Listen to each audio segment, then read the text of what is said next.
Hi everybody, it's Dandruff with your news cartridge for Wednesday, February 28th, 2018. Welcome to the middle of the week, and if you see a story today that you want to learn more about, reference links can be found down below, along with timestamps if you want to skip around. I gave you 2 days off of this story, and I know I've been covering it a lot, but I blame Royal Radius Entertainment for giving me so much to talk about. So let's begin today's problems with this article from Kotaku, which is actually rather good at picking out the problems Down the Freeman had on launch. Then we get the pleasure of hearing from their lead PR representative, known as Black Mesa with a 3, also known as one Mr. Gabe Sumner, whom I have talked to personally on their Discord. He is rather polite and courteous, so I will give him that, but I believe that is where his qualifications cease. This past Saturday, I had asked the question if Frank knew how to upload his own game, and the response I got back was, "No comment. LOL. The only thing I am to assume from this is Frank did not know how to upload his own game. And my sources tell me that Valve provides a tool, and as long as you have the correct files and have entered the correct directory,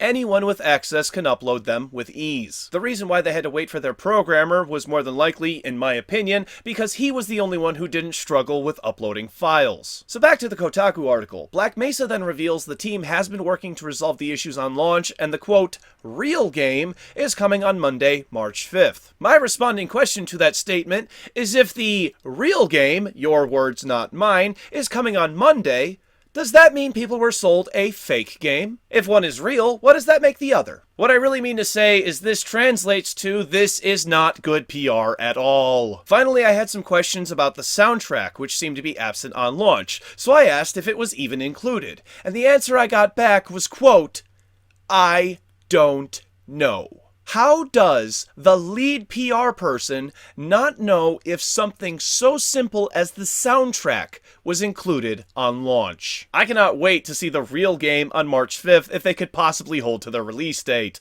My guess is they won't. In release announcements, H1Z1 has finally left early access and introduced a new mode today called Auto Royale, involving vehicle-based combat. Nintendo Switch is getting an updated version of Birthdays the Beginning called Happy Birthdays. If you haven't played it, it's a god game where you manipulate the landscape by raising it either up or down, which either raises or lowers the temperature, causing new forms of life to evolve. I've played it for a couple of hours and would recommend it to those who like god games. Up next in update news, the 27th hero for Overwatch has been confirmed, and she is Bridget Lindholm, the daughter of Torbjorn. She has a short release trailer which is worth checking out. On to the start of all the bad news today, with the PS Plus games for the month of March being revealed, but that isn't the bad news. PS3 and PS Vita owners will no longer receive PS Plus rewards. This isn't as bad as it seems though, because they still have 1 full year before Sony stops adding more games. Next, ranked play for Hearthstone has been completely disabled, and while Blizzard hasn't specified a reason, rumor has it is because Chinese players were receiving 5 stars per win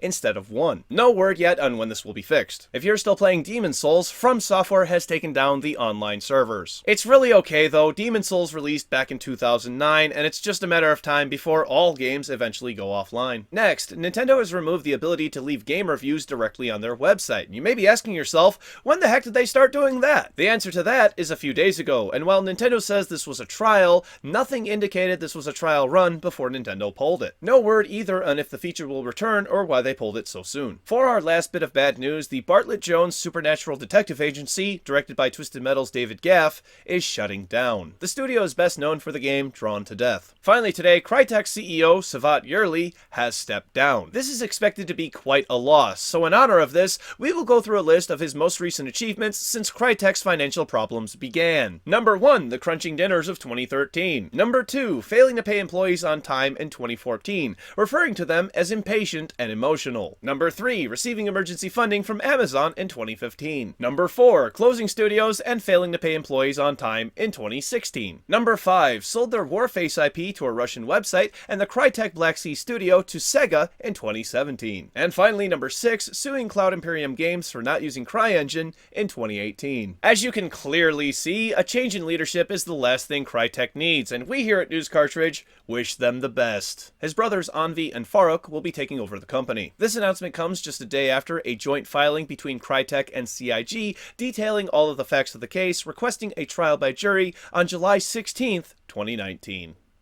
Fact of the matter is, it's time for tomorrow's game releases. For PC, Distortions, Command, The Silent Service, Rot, Ridlord, The Consequence, Loneliness After, Chapter 1, Foxtail, Zero North, Zero West, Heroes of Hammerwatch, and Necradle, an 80s synth adventure.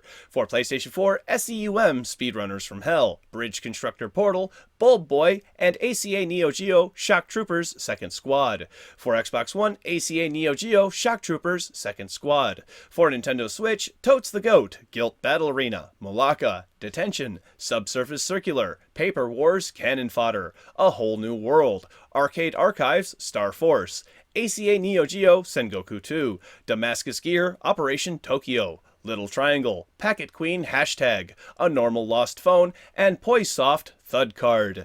Thank you very much, everybody. This has been News Cartridge. I am Dandruff. I will see you tomorrow. And Dr. Frankenstein entered a bodybuilding contest and quickly discovered he had seriously misunderstood the objective. I hope you all had a wonderful show. Click up here to watch the bonus episode for today's show. Click down here to watch yesterday's episode, which was about Laptop 65 getting his way back onto Steam, but then quickly being removed again. And then click over here to subscribe to my wonderful, wonderful channel. Thank you. See you tomorrow. Bye-bye.